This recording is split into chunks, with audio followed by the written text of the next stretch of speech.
This is Optimal Health Daily, episode 911, Why the Words You Use Matter, by Melani Schweder of abrighterwild.com. And I'm Dr. Neil, your host and narrator. Happy Monday and welcome back to another week of Optimal Health Daily. This is where I read to you from some of the best health and fitness blogs on the web, kind of like an ongoing audiobook. Now, we have 5 shows where we narrate blogs for you, covering a bunch of different topics. Check them all out by searching for Optimal Living Daily wherever you're hearing this. I'm going to keep this intro nice and short, so let's get right to today's post as we optimize your life. Why the Words You Use Matter, by Melani Schweder of abrighterwild.com. Do you ever wonder about the effect your words have on others? What about on yourself? We're often taught to be cognizant of other people's feelings when opening our mouths, but never seem to be taught how our own words can fall back on ourselves.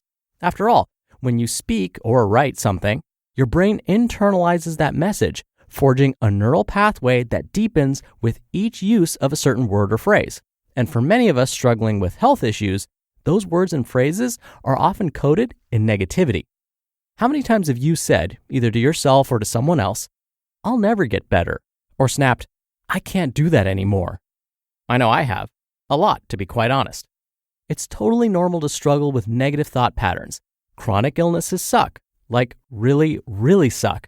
And they often bring with them a whole host of other psychological side effects, usually mixed in a potent cocktail of despair, apathy, self-loathing, and guilt. Everyone got poured a slightly different cocktail, but the point is, we've all experienced soaking in it. And if you've noticed, it tends to make you feel worse. But the real kicker is that it's extremely hard to pull out of the habits we form during the most challenging or traumatic times in our lives. They seem to have the most sticking power. If you get in the habit of saying bad things about yourself or your circumstances, then those tend to hang around, swirling in your brain and popping up at every opportunity. But wait, this isn't one of those fluffy power of positive thinking articles. I'm not going to say that all you need to do is change your thoughts and only use nice words and you will be healed. That mentality is dangerous and frankly incredibly insensitive to everyone who is sick and scared and trying their best. And this will likely receive its own blog post at some point. To simply say that they could heal themselves with positive thinking is ridiculous and places a great deal of blame and guilt on the person who is suffering. What I am trying to say is that our words are powerful. They frame our life experience and constitute our thoughts, which in turn drive our behaviors. So let's try out some examples, shall we, friends? I'll start with the one that has been the most difficult for me. I can't do that anymore. Wow, even just saying that makes my chest sink in a little bit. What a sad and discouraging thing to say, and with a hefty dose of bitterness, I might add. I know I am prone to spitting this one out whenever I feel left out of something, whether that be my previously enjoyed activities like running or hiking, or simply seeing my friends doing something that I know would push my physical boundaries, like going to a festival or staying out late. And after nearly 6 years of practice, it's still one of the first thoughts to flash in my mind whenever I see someone else having fun while I sit on the sidelines. But let's just ponder the key word here, anymore. It's a heavy word, right? It feels permanent, locked in, fateful, dense, restrictive. Descriptions I'm sure many of us have used to describe our illnesses. But watch what happens when I replace that word with something else. I can't do that right now. Suddenly there's a feeling of lightness that comes in.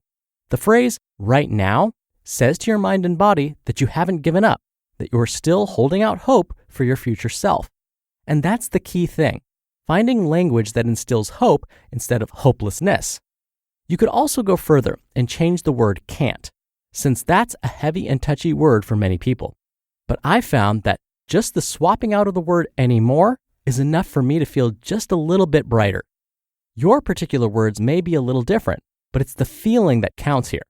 Start sending positive messages to your body, and even if all your symptoms don't magically disappear, I promise that your mind will be more at ease.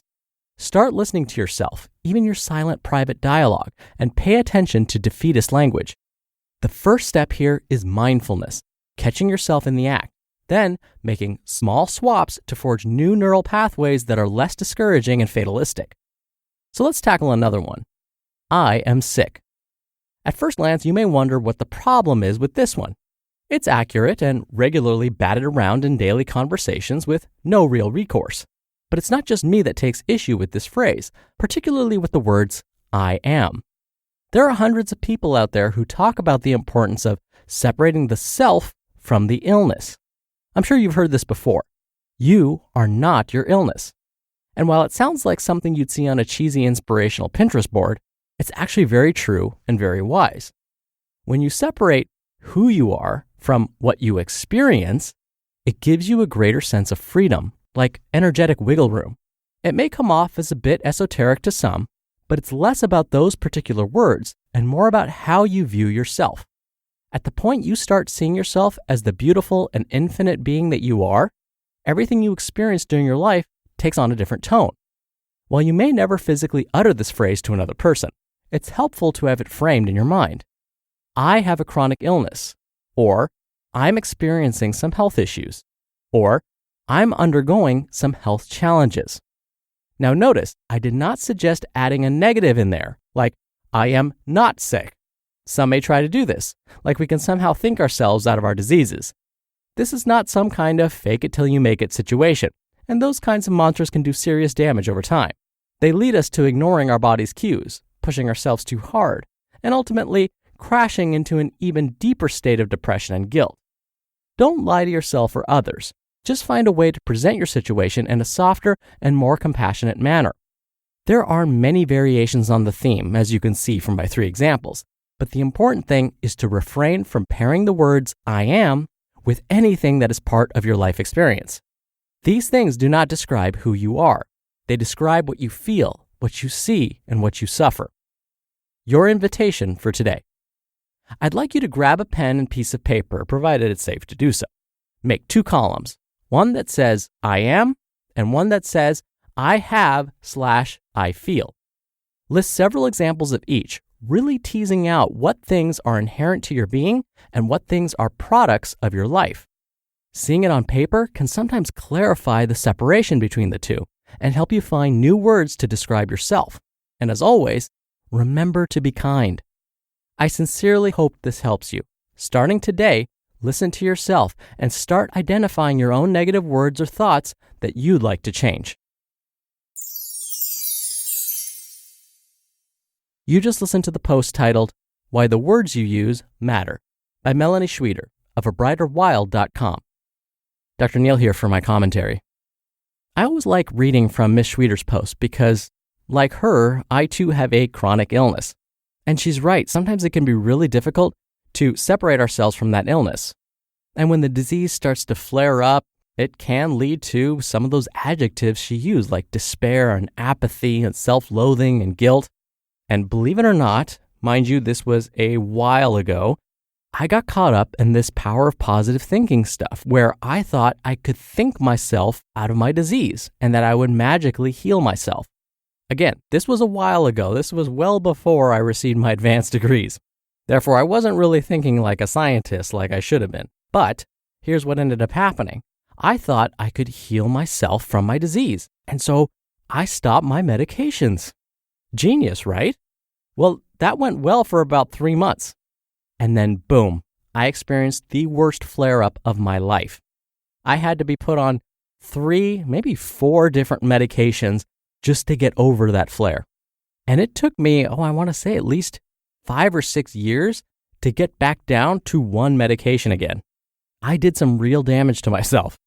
Now, like Melanie, I'm not saying that there's no place for positive thinking. There are definitely places and times to use that. But instead, I think about the power of this idea of wellness. What am I doing to improve myself so that, yes, I do have a chronic illness, but that doesn't define me. I'm doing all of these other things like taking my medication, first of all, exercising, watching what I eat, managing my stress. I'm doing all these things so that, yes, I have a chronic illness, but I'm still being my best self. And yes, that's where I incorporate positive thinking, like I can do this routine. I can eat healthfully and nutritiously. So again, there is a place for positive thinking, but we have to do the behaviors that follow. All right, that'll do it from me. That'll do it for the Monday episode. I hope you have a wonderful start to your week, and I'll be back here tomorrow as usual where your optimal life awaits. Hello, Life Optimizer. This is Justin Malik, creator and producer of this show and Optimal Living Daily, the brother podcast of this one. Literally, I'm Dr. Neil's brother. If you like the format of this show, you'll love Optimal Living Daily too, where I also read to you from blogs, but cover other topics like personal development, finance, and minimalism from bloggers like Derek Sivers, The Minimalists, Zen Habits, and many more. So for more amazing content read to you for free, come subscribe to Optimal Living Daily too, and together we'll optimize your life. You've been listening to Optimal Health Daily. Be sure to hit the subscribe button to stay up to date on each new episode, and head to oldpodcast.com. That's oldpodcast.com for a free gift, as well as more actionable tips and resources to help you maximize your potential. Thanks for joining us, and remember, your optimal life awaits.